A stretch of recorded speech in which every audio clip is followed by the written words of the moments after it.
함께 하나님 말씀 보겠습니다. 구약 성경 시편 100편입니다. 시편 100편 1절에서 5절.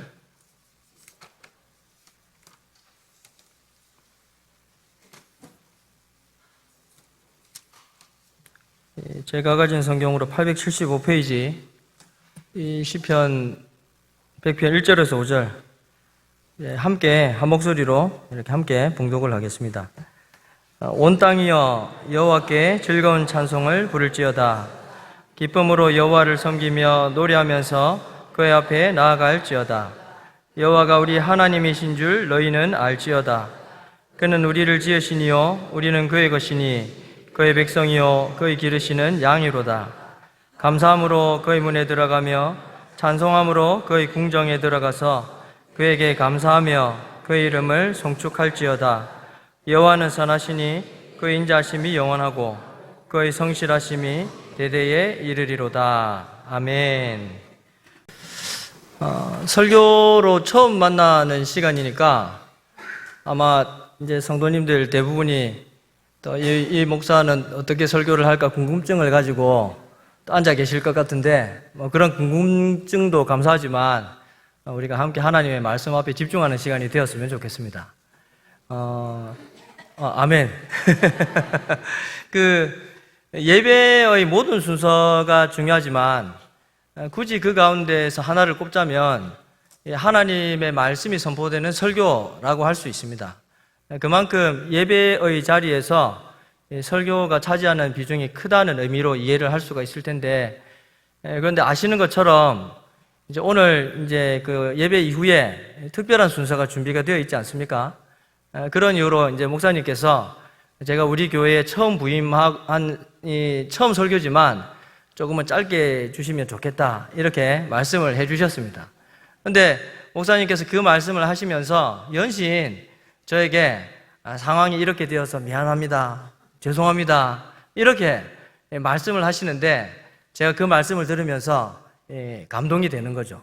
그냥 이제 아랫사람으로 그저 이렇게 말씀만 하시면 되는데 상황이 이렇게 되어가지고 죄송합니다, 미안합니다 한 번도 아니고 계속 이렇게 말씀을 해주시니까 좀 감동을 이렇게 받게 되는데 먼저 목사님께 감사를 드리고요. 근데 사실 저는 전혀 개의치 않습니다. 짧으면 짧은 대로 또 하나님 말씀 전하면 되는 거고 또 그리고 제가 사실은 그렇게 융통성이 없는 사람이 아니거든요. 여러분 보기에 좀 그렇지 않습니까? 다들 이렇게 또 순서들이 있는데 저 혼자 나가지고 설교 막 오리하고 그런 건 안 하니까 이렇게 안심하시고 이렇게 좀 말씀 가운데 함께 할 수 있는 그런 시간이 되었으면 좋겠습니다. 오늘 읽은 시편 100편은 우리에게 두 가지 사실을 말씀해 주고 있습니다. 하나는 우리가 왜 하나님께 감사해야 하는가, 이게 하나고, 다른 하나는 그러면 우리는 그 감사를 하나님께 어떻게 표현해야 하는가, 이 두 가지를 우리에게 말씀을 해주고 있습니다. 여러분 이 시간 이 두 가지만 기억하시면 좋겠습니다. 왜 우리가 하나님께 감사해야 되는지, 그리고 감사하다면 그 감사를 우리는 하나님께 어떻게 표현을 해야 되는지, 이 두 가지를 기억하시면 좋겠습니다. 이 세상에서 가장 배우기 쉬운 것이 무엇인가를 물어봤습니다. 어떤 분이 대답을 하시기를 그것은 바로 불평이라고 했습니다. 왜냐하면 이 불평은 배우는데 지식이 필요한 것도 아니고 또 소질이 필요한 것도 아니고 그렇다고 돈도 필요한 것도 아니고 그렇기 때문에 불평을 배우는 것이 가장 쉽다 이렇게 얘기를 하는 것을 본 적이 있는데, 여러분 이유가 그럴듯하지 않습니까? 실제로 그런 것 같습니다.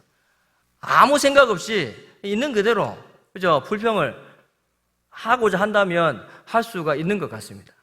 그런데 여러분 하나님의 백성은 불평을 해서는 안 됩니다. 왜냐하면 불평은 불평을 낳기 때문에 그렇습니다. 그리고 계속해서 불평하면 죄송한 얘기지만 망하기 때문에 그렇습니다. 우리는 그러한 사실을 이제 광야를 걷던 이스라엘 백성들을 통해서 분명하게 확인할 수 있습니다. 여러분 이스라엘 백성들이 약속의 땅 가나안을 밟지 못하고 광야에서 죽었던 이유가 무엇이겠습니까? 불평해서 그렇습니다. 계속 불평하니까 결국은 망하게 되는 것이죠. 그러므로 하나님의 백성인 우리는 불평해서는 안 됩니다. 대신에 어떻게 해야 되는가? 감사해야 하는 줄 믿습니다. 특별히 하나님 앞에서는 더욱 그렇습니다. 우리가 사람들 사이에서도 감사가 넘쳐나야 하겠지만 특별히 하나님과의 관계에서는 더욱더 이 감사가 넘쳐나야 한다라는 것입니다. 그렇다면 여러분, 우리는 말씀드렸던 것처럼 왜 하나님께 감사해야 하는가라는 것입니다. 본문은 두 가지 이유를 우리에게 말씀을 해주고 있는데요. 하나는 무엇인가 하면 하나님께서 우리의 창조주가 되시기 때문에 그렇다라고 말씀하고 있습니다. 여러분, 3절 말씀을 다시 한번 보시겠습니까? 3절. 이 3절을 같이 읽겠습니다. 여호와가 우리 하나님이신 줄 너희는 알지어다. 그는 우리를 지으시니요 우리는 그의 것이니 그의 백성이요 그의 기르시는 양이로다. 아멘. 그렇습니다. 하나님은 우리를 지으시니, 다시 말해서 우리의 창조주가 되십니다. 그리고 창조주가 되신다는 것은 다른 의미로는 무엇을 의미하는가 하면 우리의 삶을 책임져 주신다라는 의미로 이해를 할 수가 있습니다. 그것을 3절 마지막 부분에서는 그의 백성이요 그의 기르시는 양이로다, 그렇게 표현을 하고 있습니다. 그렇습니다. 여러분, 당신의 백성이자 양인 우리를 하나님은 책임져 주십니다. 친히 천지 만물의 창조주가 되시는 하나님께서 친히 우리의 삶을 책임져 주신다. 여러분, 이런 사실들을 기억할 때 우리가 하나님께 감사할 수밖에 없지 않겠습니까? 창조주이신 하나님께서 우리의 삶을 책임져 주신다는 사실을 기억하기 때문에 하나님께 늘 감사할 수 있는 저와 여러분이 되시기를 예수님의 이름으로 축복합니다. 우리가 하나님께 감사해야 하는 두 번째 이유는 이제 하나님의 성품 때문입니다. 5절을 한번 보시겠습니까? 5절도 한번 같이 읽겠습니다. 여호와는 선하시니 그의 인자하심이 영원하고 그의 성실하심이 대대에 이르리로다. 아멘. 말씀하고 있는 하나님의 성품은 바로 하나님의 선하심과 인자하심과 성실하심입니다. 그런데 여러분, 이제 곰곰이 생각해 보시면 우리가 하나님께 감사해야 하는 이 두 번째 이유는 이제 첫 번째 이유와 자연스럽게 연결된다는 것을 알 수 있습니다. 첫 번째 이유가 무엇이라고 했습니까?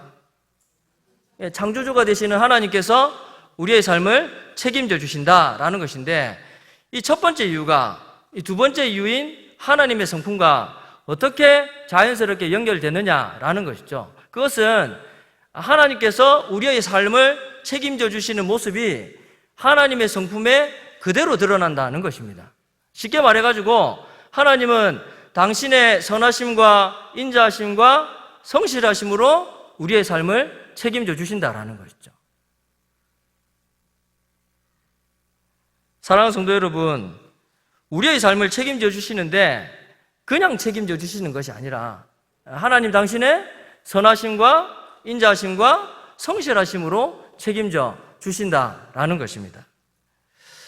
사랑하는 성도 여러분, 약점 많고 허물 많은 우리의 삶이 왜 소망이 있는가라는 것입니다. 사실 그렇지 않습니까? 제가 오전에 새가족부 모임할 때도 이렇게 공부를 할 때 잠시 얘기했지만 제가 목사라고 온전하지 않거든요. 여전히 넘어지고 또 부족한 부분들이 너무나 많고 실수하는 부분들도 너무나 많고, 또 생각해보면 그렇게 허물이 많고 약점이 많은데 그럼에도 불구하고 그런 우리의 삶이 왜 소망이 있는가라는 것입니다. 그것은 하나님께서 당신의 선하심과 인자하심과 성실하심으로 그런 우리의 삶을 책임져 주시고 계시기 때문이다라는 것입니다. 여러분, 이 책임져 주신다는 것은 이제 안다라는 것을 전제합니다. 다시 한번 말씀을 드리면 책임져 주신다고 했는데 그 말은 안다라는 사실을 전제합니다. 아시기 때문에 책임져 주시는 거예요. 제가 살펴보니까 이제 우리 교회가 비산 6동에 위치해 있던데, 여러분 같은 동네에 산다고 해가지고 동네 사람들이 나를 알아줍니까? 지나가면 알아주고 인사해주고, 물론 한두 명 있을 수는 있지만 알아주는 사람이 있습니까? 없지 않습니까? 그런데 천지 만물의 창조주가 되시는 하나님은 이 지구상에 80억 명 이상 이렇게 살고 있다고 하는데 그 가운데서 한 사람이 나를 알아주시고 알아주시는 만큼 나의 삶을 책임져 주신다라는 것이죠. 그러한 사실을 우리가 기억을 한다면 하나님께 감사할 수밖에 없는 것 아니겠습니까? 하나님의 선하심과 인자하심과 성실하심으로 우리의 삶을 책임져 주시는 하나님께 감사로 말미암아 온전히 나아갈 수 있는 저와 여러분이 되시기를 예수님의 이름으로 축복합니다. 그렇다면 여러분은 하나님께 어떻게 이 감사를 표현을 하고 있습니까? 제가 왜 이렇게 여쭙는가 하면요, 감사에는 그 감사에 따른 표현이 있어야 되기 때문에 그렇습니다. 이 표현되지 않은 감사는 진짜 감사가 아니기 때문입니다.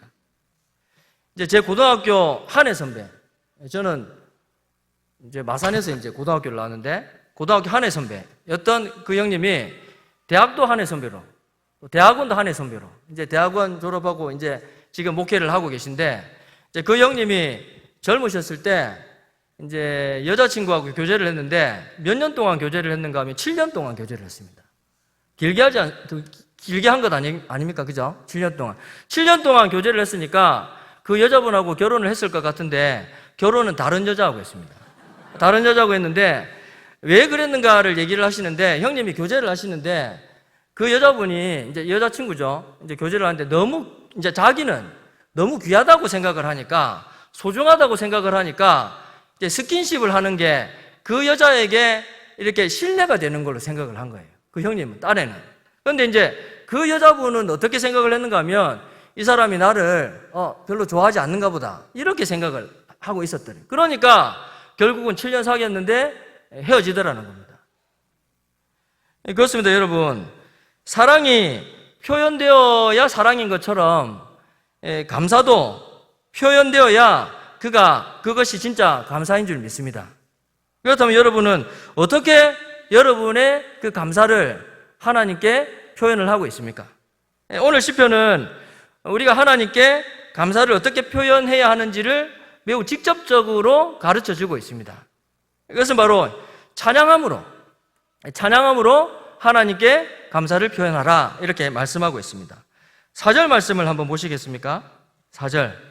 우리 4절도 같이 읽겠습니다. 감사함으로 그의 문에 들어가며 찬송함으로 그의 궁정에 들어가서 그에게 감사하며 그의 이름을 송축할지어다. 아멘. 우리가 하나님을 찬양할 때 여러 가지 방법으로 찬양할 수 있죠. 악기를 통해서도 찬양할 수 있고 또 몸짓을 통해서도 찬양할 수 있습니다. 그런데 오늘 본문에서 말씀하고 있는 찬양은 특별히 노래하는 것을 의미를 합니다. 노래함으로 말미암아 하나님을 찬양하라, 그렇게 명령을 하고 있는 겁니다. 생각해 보면 여러분, 하나님은 매우 쉬운 방법을 우리에게 가르쳐 주셨습니다. 시간이 드는 것도 아니고 돈이 드는 것도 아니죠. 그저 감사한 마음이 있을 때 그 마음들을 가지고 하나님을 노래하라, 그렇게 하나님은 우리에게 말씀을 해주고 계십니다. 여러분, 우리가 조금만 즐거워도 막 노래를 흥얼거리지 않습니까? 그러니까 우리가 감사가 있을 때 그 감사들을 가지고 노래하라. 말씀을 마무리하겠습니다. 우리의 창조주가 되시는 하나님은 우리의 삶을 책임져 주십니다. 책임져 주시되 하나님의 선하심과 인자하심과 성실하심으로 책임져 주십니다. 이러한 사실을 우리가 기억할 때 하나님께 감사할 수밖에 없는 것이죠. 그리고 하나님께 감사하되 그 감사를 찬양으로 표현할 수밖에 없습니다. 찬양함으로 하나님께 힘껏 우리 안에 있는 감사를 온전하게 표현할 수 있는 저와 여러분이 되시기를 예수님의 이름으로 축복합니다. 네. 여기서 마치면 좋겠는데 약간 남았습니다. 약간 조금만 더 하고요. 근데 여러분, 특별히 우리가 이렇게 함께 모였을 때, 함께 모여서 찬양을 할 때 우리가 더 큰 소리로 하나님을 찬양했으면 좋겠습니다. 오늘 본문 1절을 보시면 이렇게 말씀합니다. 온 땅이여 여호와께 즐거운 찬송을 부를지어다, 이렇게 말씀을 하고 있는데, 여기에서 이제 즐거운 찬송을 부를지어다, 이 개역 개정에서는 이렇게 번역을 하고 있는데, 다른 우리말 성경에서는 어떻게 번역을 하는가 하면 환성을 올려라, 환호성을 올려라, 이렇게 번역을 하고 있습니다. 여러분, 그럴 수밖에 없는 것이 받은 은혜가 너무 큰 겁니다. 그러니까 그게 기쁘고 감사한 거죠. 그러니까 그 기쁨과 감사를 가지고 하나님을 노래하는데 밋밋한 그런 소리들을 가지고, 그런 목소리들을 가지고 하나님을 노래할 수가 있겠습니까? 그러니까 그만큼 감사가 우리 안에 큰 만큼 더 큰 목소리로 하나님을 함께 노래할 수 있는 그런 저와 여러분들이 되시기를 예수님의 이름으로 축복합니다. 그러니까 단순히 소리만 큰 것이 아니라 정말 우리 안에 있는 그 감사를 온전히 우리의 마음에 담아서 하나님께 큰 소리로, 큰 소리로 정말 우리 성산교회에 모인 모든 성도들이 그 마음을 완전히 담아서 하나님께 큰 소리로 찬양할 때마다 큰 소리로 하나님을 찬양할 수 있는 저와 여러분이 되시기를 예수님의 이름으로 축복합니다.